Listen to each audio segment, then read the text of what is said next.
I'd like to begin by emphasizing that Russia considers itself at war with the United States and European nations, specifically the UK, since the US and UK have launched their missiles into the territory of Russia.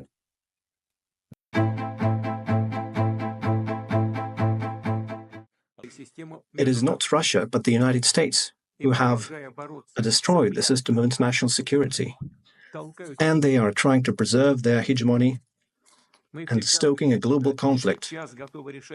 We have always preferred, and we still prefer, to resolve our disagreements using peaceful means, but we are prepared for any scenario. And if anyone has any doubts, they shouldn't. There will always be a response. We are right now on the escalation ladder, inching towards a nuclear war. The Russians and the United States are de facto right now in a war. Well, I have at least two sources right now telling me that Russian nuclear rocket forces are on full alert. They are at the highest level of readiness they have ever achieved. Putin just put us on notice that he has a conventional missile system that is designed to preempt anything and everything NATO plans on doing to Russia, and there is no NATO response. This is literally the equivalent of the most alpha wolf in the world coming in and pissing all over your home. That's what Putin just did, and it didn't have to be this way. I don't think the West has woken up to what has just happened. It is over for the West. Putin has literally given the West two options: capitulate or nuclear war. We have to find a way to find a third option. So if you live in a city, that would be what you would be looking at. The scientific studies predict that 150 to 180 million tons of smoke and soot would rise into the stratosphere, and in a matter of 10 days to 2 weeks, the high winds in the stratosphere would spread it around the world. It would cause a global stratospheric smoke layer to form. And this smoke would block about 70% of the sunlight in the northern hemisphere and 35% in the southern.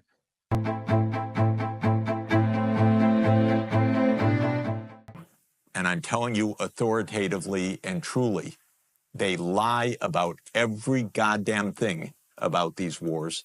And how many times did the New York Times report on Operation Timber Sycamore, which was the presidential order to the CIA to overthrow Bashar al-Assad? 3 times in 10 years. This is not democracy. This is a game. And it's a game of narrative.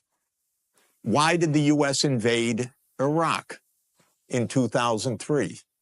It was a phony war. Where did that war come from? You know what? It's quite surprising. That war came from Netanyahu, actually. You know that? It's weird. They did focus groups on the war. They wanted the war all the time. They had to figure out how to sell the war to the American people. They don't care at all about democracy, by the way. At all. They topple governments they don't like that won't do their bidding. Everybody understand, what does it mean to stand with Ukraine? It means 2,000 Ukrainians killed or wounded severely every single day.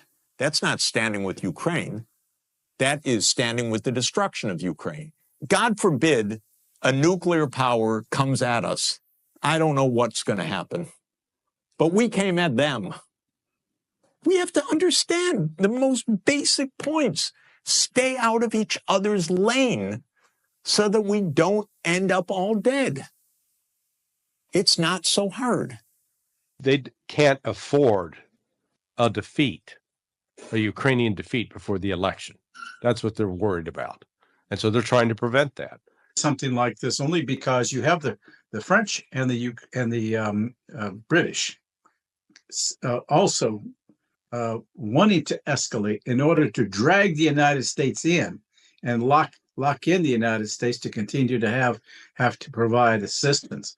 Attacks against the Bryansk region where these missiles were used. It's a signal saying that they want an escalation. What I can tell you is that, again, we're going to continue to support Ukraine with what it needs to be successful on the battlefield. So if we have nuclear weapon, if you prefer materialism and technologies then rather than spiritual matter, so you will pay for that by extinction of your mechanical civilizations. For Ukraine, it is our Kurukshetra, and Putin is Arjuna. He's heroic actor in our history and maybe in the world's history, but he will fight until the end. When the prophet said that you'll make an alliance with Rome, of course, this is Akhiru Zaman. That you're going to make an alliance with Rome in Akhiru Zaman. And so we're now seeing the fulfillment of that prophecy. Which Christian people is Allah talking about? You can't study international relations and study the history of international politics without coming to face with this arrogance. The colonization of the rest of the world, so that they can civilize the rest of the world. This is not Orthodox Christianity, not at all. I hope the Darul Uloom is listening. The more they close the doors of the Darul Uloom and the masjid to me, the more knowledge Allah gives to me. So keep on closing the doors. Keep on closing the doors.